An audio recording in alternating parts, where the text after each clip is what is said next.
దివ్యవాణి TV ప్రేక్షకులందరికీ యేసు నామములో శుభాలు తెలియజేస్తూ దివ్యవాక్కు కార్యక్రమానికి మిమ్మల్ని అందరినీ నా స్వరం యేసు కోసమే అనే గొప్ప వాక్య పరిచర్యకు మరొక్కసారి ప్రేమతో ఆహ్వానిస్తూ ఉన్నాం.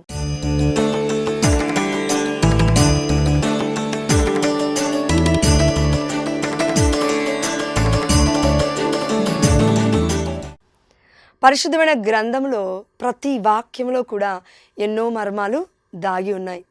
అయితే పరిశుద్ధమైన గ్రంథము ఇది రెండోసారో మూడోసారో చదువుతున్నప్పుడు పరిశుద్ధాత్మ దేవుడు ప్రేరేపిస్తూ ఉన్నాడు, ఇందులో ఈ పరమార్థం ఉంది అని. మొట్టమొదటిసారిగా పరిశుద్ధమైన గ్రంథం చదివినప్పుడు అసలు ఏమీ అర్థం కాదండి. కాబట్టి దయచేసి ఆపకుండా చదవమని దేవుడు ప్రేరేపిస్తూ ఉన్నాడు.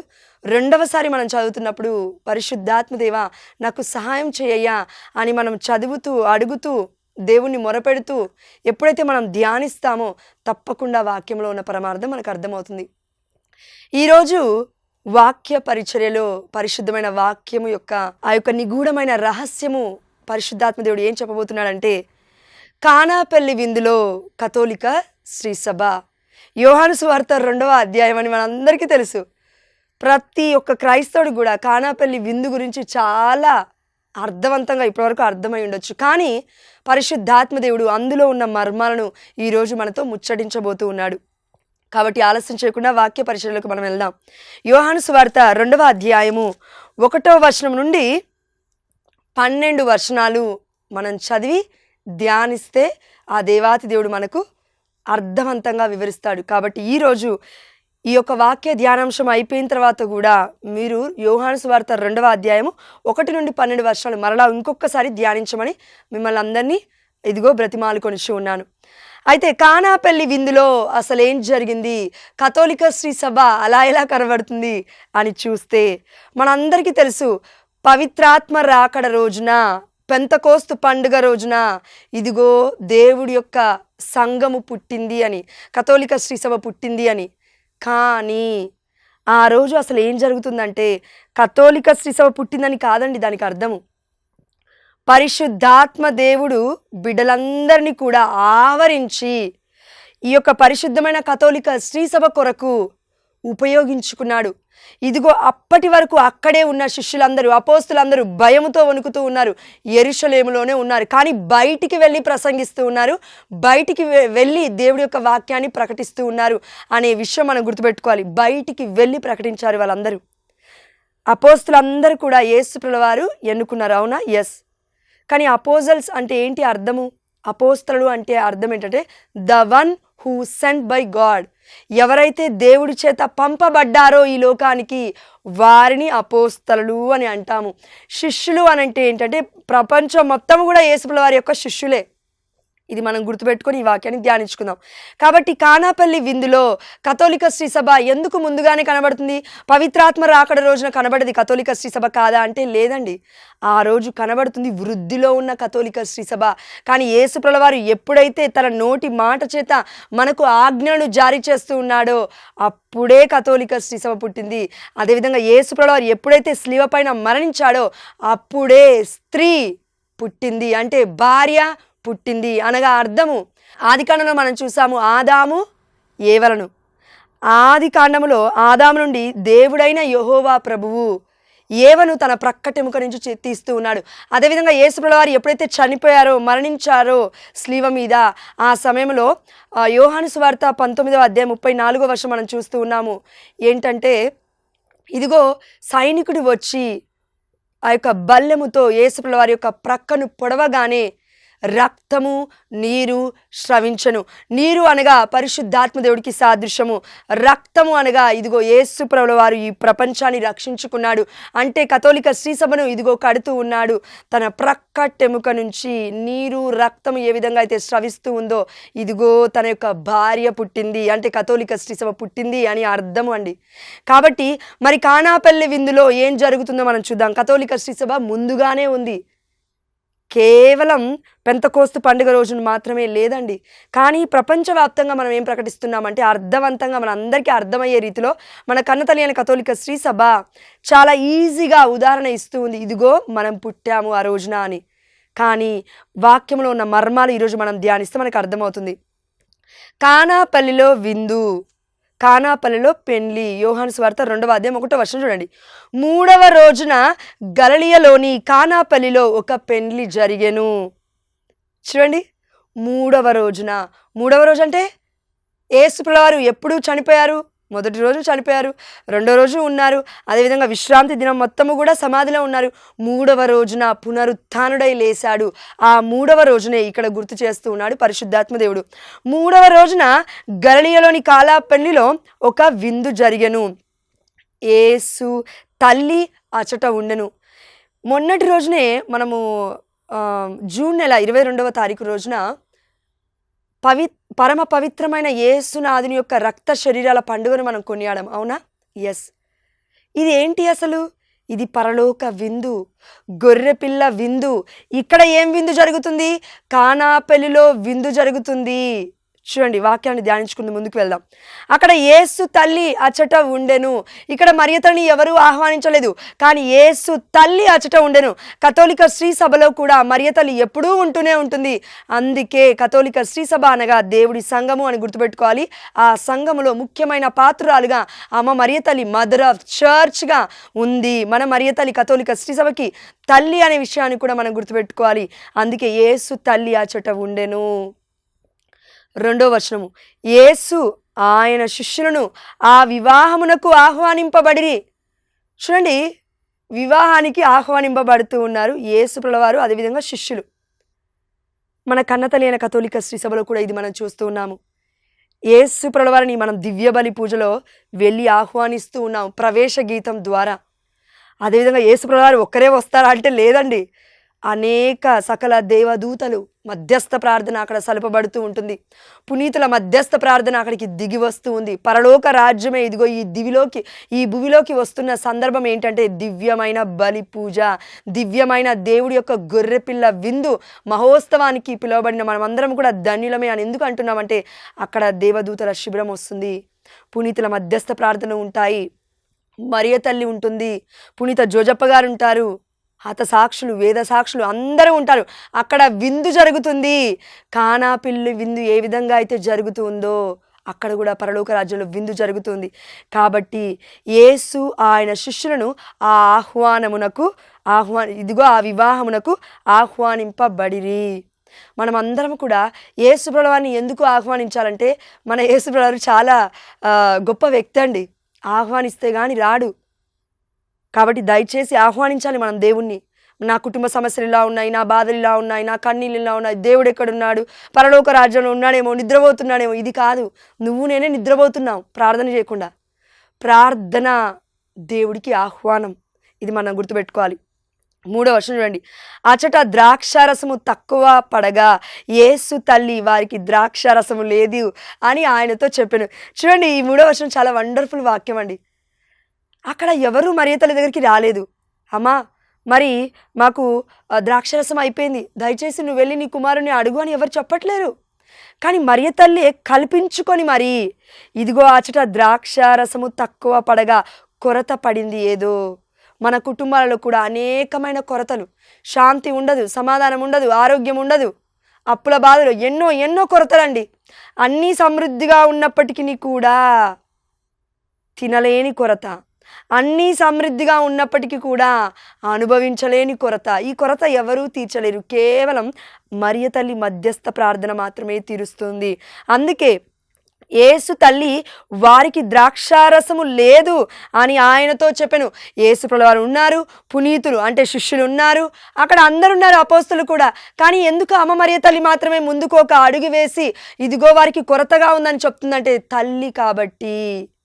ఆ దేవాతి దేవుడు అంటే యెహోవా ప్రభువు ముద్దు బిడ్డగా అమ్మని ఎన్నుకున్నాడు కాబట్టి, ఈ యొక్క దైవపుత్రుడికి జన్మనిచ్చింది కాబట్టి అమ్మకి ఒక ప్రాముఖ్యతమైన స్థానాన్ని ఇస్తూ ఉన్నాడు, అధికమైన స్థానాన్ని ఇస్తూ ఉన్నాడు. అంతేగాని యేసు ప్రభువారు పక్కకు పెట్టారని అర్థం కాదు. ఇక్కడ ఇంకా వాక్యాలు మనం ధ్యానిద్దాం. చూడండి, కొరతను ఎరిగిన తల్లి మధ్యస్థ ప్రార్థన చేస్తూ ఉంది.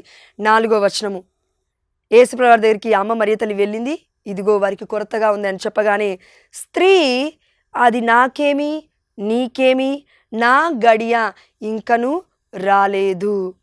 చూడండి, ఆ దేవాతి దేవుడు అతి పరిశుద్ధుడు. యేసుప్రభుల వారు తండ్రి, కుమార, పరిశుద్ధాత్మ ముగ్గురు ఒక్కరై ఉన్నారు. అవునా? ఎస్. దేవాతి దేవుడి యొక్క మహిమ చూడడానికి మనం అనర్హులము. మన పాప జీవితం మనం చూడలేము. దేవుణ్ణి చూసావంటే ఆ రోజే నీకు లాస్ట్ డే అని అర్థం. మనం గుర్తుపెట్టుకోవాలి. అంటే చూడకపోయినా కూడా చూడండి, 2 విధాలుగా ఉంటుంది. పరిశుద్ధమైన జీవితాన్ని జీవించిన వాళ్ళు చూడలేరా? దేవుని చూస్తారు. ఆ దేవాతి దేవుడి యొక్క కృప, అది దేవుడి కృప, దేవుడి చిత్తము, దేవుడి యొక్క అభీష్టము, దేవుడి సంకల్పం అయి ఉండాలి. అది మానవ సంకల్పం కాదండి ఇది. అదేవిధంగా పాప జీవితంలో ఉన్న వాళ్ళు అసలే చూడలేరు. చచ్చిపోయినా చూడలేరు. పరలోక రాజ్యం వెళ్ళడమే కాదు, అక్కడ తీర్పు ఉంటుంది. దాని తర్వాత తిరిగి మళ్ళీ నరకలోకానికి వస్తారు, నిత్య అగ్నిలో కాల్చివేయబడతారు. వారికి ఎప్పుడూ కూడా దేవుని చూసే భాగ్యం అసలే ఉండదు అని మనం గుర్తుపెట్టుకోవాలి. కాబట్టి స్త్రీ అది నాకేమి నీకేమి, నా గడియ ఇంకనూ రాలేదు అంటున్న ఆ దేవాతి దేవుడు యేసు ప్రభువారు మరియ తల్లి మధ్యవర్తిత్వ ప్రార్థన చేయగానే, ఇదిగో నెక్స్ట్ వచనం చూడండి, 5వ వచనం అండి, హైలైట్. ఇది చాలా అతి ముఖ్యమైన అంశం. ఇది 5వ వచనము. ఆయన తల్లి, ఆయన అనగా ఇక్కడ యేసుప్రభువారు, ఆయన తల్లి, యేసు తల్లి, దేవుని తల్లి సేవకులతో ఆయన చెప్పినట్లు చేయుడు అని మరియ తల్లి వెళ్ళి చెప్తుంది. ఇక్కడ మరియ తల్లికి ఉన్న విశ్వాసాన్ని ఆ దేవాతి దేవుడు మనకి ప్రకటిస్తూ ఉన్నాడు. అదేంటంటే యేసుప్రభువారేమో నా గడియ ఇంకా రాలేదు అన్నారు. కానీ అమ్మ మరియ తల్లి సేవకుల దగ్గరికి వెళ్ళి ఏమని చెప్తుందంటే, ఇదిగో ఆయన చెప్పినట్లు చేయండి అని. అంటే నా కుమారుడు చేస్తాడు, నా మధ్యవర్తిత్వ ప్రార్థన వింటాడు. నా ప్రార్థన వినడేమో దేవుడు. ఎందుకంటే పాపాత్ములం మనం, నీతిమంతులం కాదు మనము. ఇదిగో పరలోక రాజ్యం నుండి దేవాతి దేవుడు ఈ లోకంలోకి తిరిగి చూస్తే నీతిమంతుడు ఒకడు కూడా లేడు అని వాక్యం సెలవిస్తుంది. నీతిమంతురాలు అమ్మ మరియ తల్లి. ఎందుకంటే తన పుట్టుకలో, తన ఆలోచనలలో, తన యొక్క జీవితంలో పాపమే అంటలేదు, పాపమే సోకలేదు. అందుకే మరియ తల్లి నిష్కలంక మాత, జన్మ పాపము లేక ఉద్భవించిన తల్లి. ఈ తల్లి ప్రార్థిస్తే కుమారుడు వింటాడు తప్పక.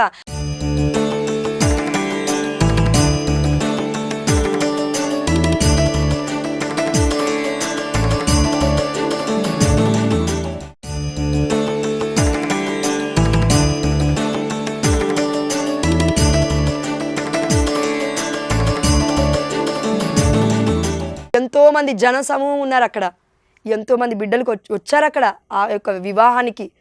కానీ హైలైట్ మాత్రం ఎక్కడ ఈ యొక్క కానాపల్లి విందులో పెళ్లి కుమారుడు గురించి మాట్లాడట్లేరు, పెళ్లి కుమార్తె గురించి మాట్లాడట్లేరు. చూడండి, పెళ్ళి అవుతుందంటే, ఇప్పుడు నేనున్నాను, నా యొక్క భర్త ఉన్నాడు, మాకు పెళ్ళి అవుతుందంటే ఎవరిది పెళ్ళి అని అంటే ఏం చెప్తారు? జోష్న విద్యాసాగర్ అని చెప్తారు. అంతేగాని మరియ తల్లి యేసుప్రభువు వారి గురించి చెప్తారా? కానీ ఇక్కడేముంది? మరియ తల్లి గురించి ముందుగా మాట్లాడుతుంది వాక్యము. దాని తర్వాత యేసుప్రభువు వారి గురించి అమ్మ మరియ తల్లి మాట్లాడుతుంది. ఇదిగో ఆయన చెప్పినట్లు చేయండి, నేను చెప్పినట్లు చేయండి అని మరియ తల్లి ఎక్కడా చెప్పలేదు పరిశుద్ధమైన గ్రంథంలో. ఆయన చెప్పినట్లు చేయండి. అదేవిధంగా నువ్వును నేను తప్పిపోతూ ఉంటే, దేవుడి యొక్క సత్యమైన మార్గము గుండా వెళ్లకుండా తప్పిపోతుంటే ఆ తల్లి అట్రాక్ట్ చేస్తుంది. ఆ తల్లి పిలుస్తుందండి మనల్ని అందరినీ. నన్ను పిలిచింది కూడా ఆ తల్లే. ఈ పరిచర్యకి రాకముందు నాకు యేసుప్రభువుని చూస్తే భయం, స్లీవని చూస్తే భయం. మా అమ్మ ఏం చెప్పేదంటే, స్లీవని వేసుకోవద్దు, స్లీవని వేసుకుంటే శ్రమలు, కష్టాలు, కన్నీళ్ళు, అయితే యేసుప్రభువు వారి వైపు చూడొద్దు, అమ్మ మరియ తల్లిని ప్రార్థించు అని చెప్పేది మా అమ్మ జపమాల ఇచ్చి. కానీ జపమాల వచ్చిందే యేసుప్రభువు వారి ద్వారా, మరియ తల్లి మధ్యస్థ ప్రార్థన ఉందే యేసుప్రభువు వారి ద్వారా. ఇది మనం మర్చిపోవద్దు. మరియ తల్లి మధ్యస్థ ప్రార్థన ఎక్కడైతే ఉంటుందో అక్కడ దేవాతి దేవుడు మొదటగా ఉంటాడు, ముగింపులో కూడా ఉంటాడు ప్రియమైన బిడ్డ. కాబట్టి మనం అందరం గుర్తుపెట్టుకోవాల్సింది ఏంటంటే, ఆయన చెప్పినట్లు చేయుడు. ఈరోజు మనం అందరం కూడా యేసు చెప్పినట్లు చేయాలి, ఆ దేవాతి దేవుడు చెప్పినట్లు చేయాలి. అంటే ఎలా చేస్తాం? దేవుడి యొక్క వాక్యం మనం ధ్యానించగలగాలి. అందుకే మొట్టమొదటిగా ఈ వాక్యంలోకి రాకముందే మనం దేవుడి పరిశుద్ధమైన గ్రంథాన్ని చదవాలి అని దేవాతి దేవుడు అందుకే ప్రేరేపించాడు మనల్ని అందరినీ కూడా. ప్రియమైన దేవుడి బిడ్డలారా, దేవుడు చెప్పినట్లు చేయండి, ఆయన చెప్పినట్లు చేయండి. సైతాను చెప్పినట్లు చేస్తున్నావా? ఆ దేవాతి దేవుడు చెప్పినట్లు చేస్తున్నావా? సైతాను చెప్పినట్లు చేయాలంటే వాక్యం బంద్ చేయి, పరిశుద్ధమైన జపమాలను పఠించడం బంద్ చేయి, దివ్యమైన బలి పూజకి వెళ్ళడం బంద్ చేయి, అన్నీ బంద్ చేయి, ఇంట్లో కూర్చో, ఈవెన్ జాబ్ చేయడం కూడా బంద్ చేయి, భార్యని పోషించడం కూడా బంద్ చేయి, పిల్లల్ని పోషించడం కూడా బంద్ చేయి. సమస్తం మొత్తం ఆపేసి తిరుగుబోతులాగా, తాగుడుబోతులాగా, తిండిబోతుల్లాగా, సోమరిపోతుల్లాగా జీవించడం ఎవరు అంటే సాతాను.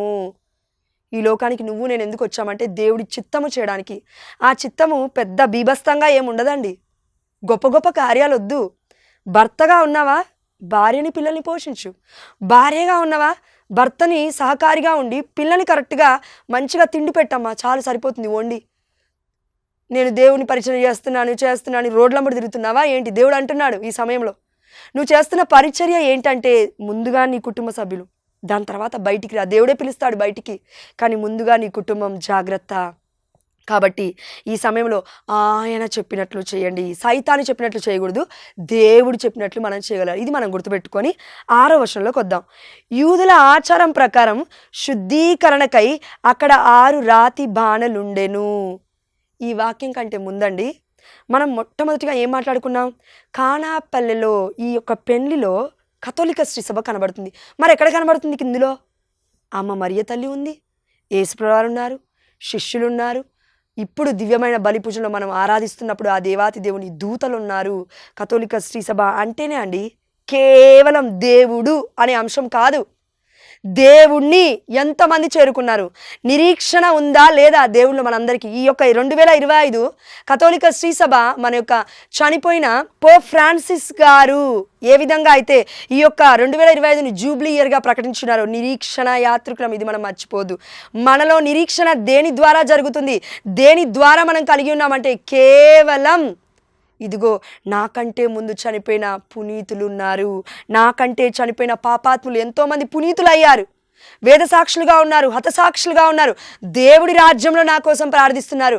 అయితే నేను ఇక్కడ మంచి జీవితాన్ని జీవిస్తే, ఇదిగో పరిశుద్ధమైన జీవితాన్ని గడిస్తే నేను కూడా పరలోక రాజ్యంలో ఉంటాను అనే నిరీక్షణ కన్నతల్లి అయిన కథోలిక శ్రీ సభను చూస్తేనే మనకు వస్తుంది.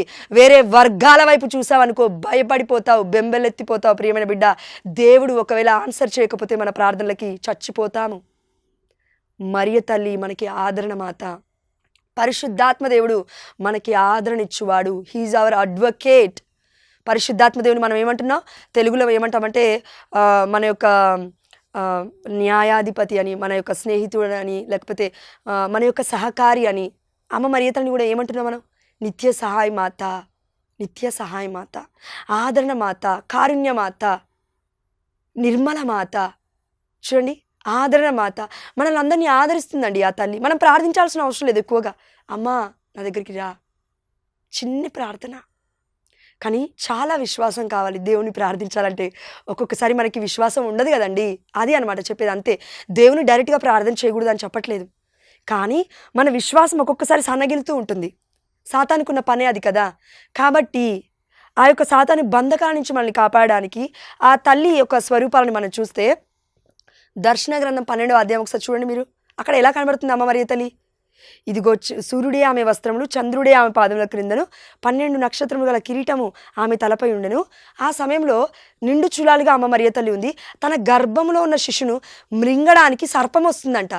సర్పం ఎవరు? సాతాను బృందము.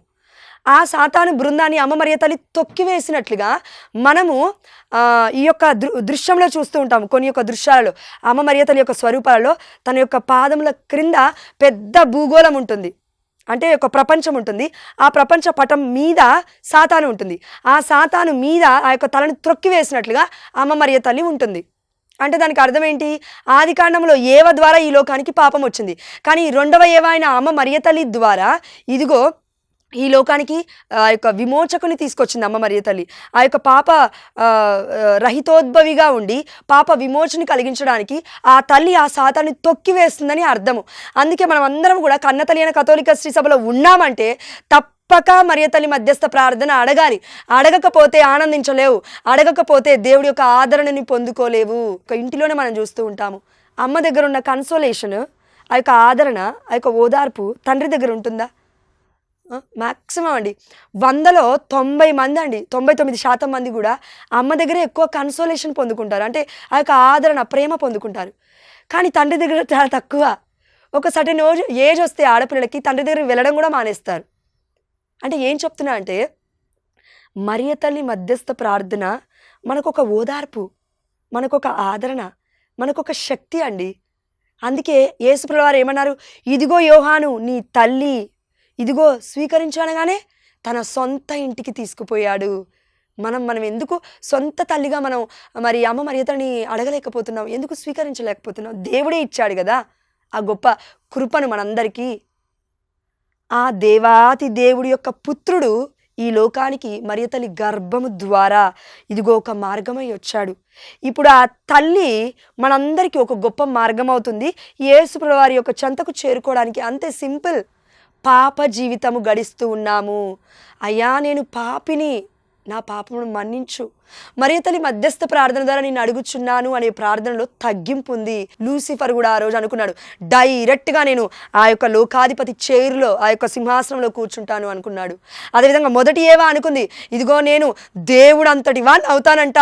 ఆ పాము చెప్పింది కాబట్టి నేను ఫ్రూట్ తింటాను, పండు తింటాను అనుకుంది.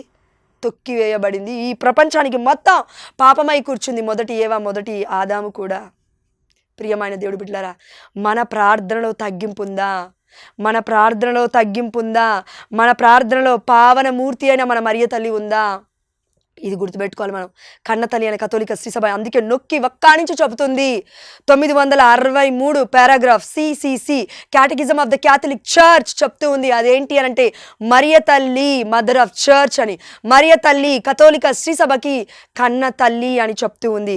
అదేవిధంగా ప్రియమైన దేవుడు బిడ్డలారా, 6వ వచనంలోకి మనం వద్దాం. ఇప్పటివరకు 5 వర్షాలు మనం ధ్యానించుకున్నాం. కథోలిక శ్రీ సభ కానాపల్లి విందులో ఉంది. అందుకే మరియ తల్లి తర్వాత మనం అందరం శిష్యులను అంటే అపోస్తులను లేదంటే హతసాక్షుని వేద సాక్షుని మధ్యస్థ ప్రార్థన ఎందుకు అడుగుతామంటే ఇక్కడ కానాపల్లి విందులో శిష్యులు కూడా ఉన్నారు కాబట్టి. ఒకవేళ మ్యాక్సిమం మరియ తల్లి ప్రార్థిస్తుంది, ఇంకా అప్పటికి కూడా మనకి నమ్మకం లేదు, మన పాప జీవితం చాలా దుర్బలంగా ఉందనుకోండి, కనీసం ఫర్ ఎగ్జాంపుల్ సెయింట్ యాంటోనీ, మన పునీత పాదువాపురి అంతోని వారిని నేను నా ఫ్రెండ్ అని అంటాను, నా స్నేహితుడు అంటాను ఎక్కువగా. మ్యాక్సిమం అందుకే నాకు మన దివ్యవాణి టీవీ ఛానల్లో కూడా మంగళవారం రోజునే నేను వాక్యం చెప్తానని చెప్పాను. ఎందుకంటే దేవుని పక్కకు పెట్టేసినట్టు కాదు, మరియ తల్లిని పక్కకు పెట్టేసినట్టు కాదు. కాబట్టి దయచేసి మనం అందరం కూడా అండి ఇది గుర్తుపెట్టుకోవాలి. పునీతుల మధ్యస్థ ప్రార్థన కూడా చాలా శక్తివంతమైనది. వారి యొక్క ప్రార్థనలు ఆ దేవాతి దేవుడు వింటాడు, మనందరికీ సమాధానాన్ని దయచేస్తాడు. కాబట్టి కానాపల్లి విందులో కన్నతల్లి అయిన కథోలిక శ్రీ సభలో మనము యోహాను సువార్త 2వ అధ్యాయం మొదటి 5 వచనాలు మనం ధ్యానించుకుందాం. ఇది మొదటి భాగం. 2వ భాగంలో మిగతా వాక్యాలను మనం ధ్యానించుకుందాం. దయచేసి అప్పటి వరకు ఈ వాక్యాన్ని వీక్షిస్తూనే ఉండండి. చిన్ని ప్రార్థన చేసుకొని ముగించుకుందాం. పరిశుద్ధుడా, ప్రేమగలిగిన తల్లి, యోహాను సువార్త 2వ అధ్యాయం పెండ్లి విందులో ఏ విధంగా అయితే ఆ విందులో మీరున్నారో అయ్యా, మీ తల్లి మరియ తల్లి ఉందో దేవుడి తల్లి, ఏ విధంగా శిష్యులు ఉన్నారో తండ్రి కథోలిక శ్రీ సభలో మీరున్నారు. తల్లి మధ్యస్థ ప్రార్థన ఉంది, పునీతుల మధ్యస్థ ప్రార్థనలు సలపబడుతూ ఉన్నాయి. అయ్యా, మేము ఒంటరి వాళ్ళం కాదు, మేమందరం కూడా ధన్యులము. ఎందుకంటే మాకు కుటుంబమై ఉంది. కన్నతల్లి అయిన కథోలిక శ్రీ సభలో ఆనాడు కానాపల్లి విందులో ఉన్నట్లుగా మా అందరికీ పెద్ద కుటుంబమే ఉంది. మేమందరం ఐక్యముగా ఉన్నాము. మీరు మమ్మల్ని అలా ఐక్యం చేశారు. అందుని బట్టి మీకే సమస్త ఘనత మహిమ ప్రభావములు చెల్లిస్తూ, ఏ వర్గాలైతే కన్నతల్లి అయిన కథోలిక శ్రీ సభ నుండి చీల్చివేయబడుతున్నారో, బయటికి వెళ్ళిపోతున్నారో, వారంతటిగా వారు ఇదిగో కన్నతల్లి అయిన కథోలిక శ్రీ సభను బాధ పెడుతున్నారో వారందరి కోసం ఈ సమయంలో మేము ప్రార్థిస్తూ ఉన్నాము. ఆ బిడ్డలందరినీ ముఖ్యముగా వర్గముగా చిలిపిన వారందరూ కూడా వచ్చి ఏకరీతిగా కథోలిక శ్రీ సభలో ఐక్యమయ్యే విధంగా మీ యొక్క రక్త ప్రోక్షణ ద్వారా మీరే సత్యమై ఉన్నారు, మీరే మార్గమై ఉన్నారు, మీరే జీవమై ఉన్నారు యేసయ్య. దయచేసి ఆ బిడ్డలకి బోధించమని, వారికి కనువిప్పుని కలిగించమని, పరిశుద్ధాత్మ ప్రేరణ ద్వారా వారితో మీరు మాట్లాడమని అమ్మ మరియ తల్లి మధ్యస్థ ప్రార్థన ద్వారా చూస్తున్న ఈ బిడ్డలు ప్రేక్షకులందరినీ కూడా మీ పరిశుద్ధమైన తిరు హృదయానికి, మరియ తల్లి నిష్కలంక మాత హృదయానికి, మా పాపములను, మా ఆలోచనలు, మన యొక్క జీవితములను, మా యొక్క హృదయంలో ఉన్న విన్నపాలన్నీ కూడా, మా జీవితాలన్నిటినీ కూడా యేసు అతి పరిశుద్ధమైన నామములో మేము ఇచ్చిన ప్రతి ప్రార్థన విన్నపానికి కూడా మరియ తల్లి మధ్యస్థ ప్రార్థన ద్వారా మీరు మాకు సమాధానాన్ని దయచేస్తారని విశ్వసిస్తున్నాము మా ప్రియ పరలోకపు తండ్రి. ఆమేన్. హల్లెలూయా. పితా పుత్ర పవిత్రాత్మ నామమున ఆమేన్.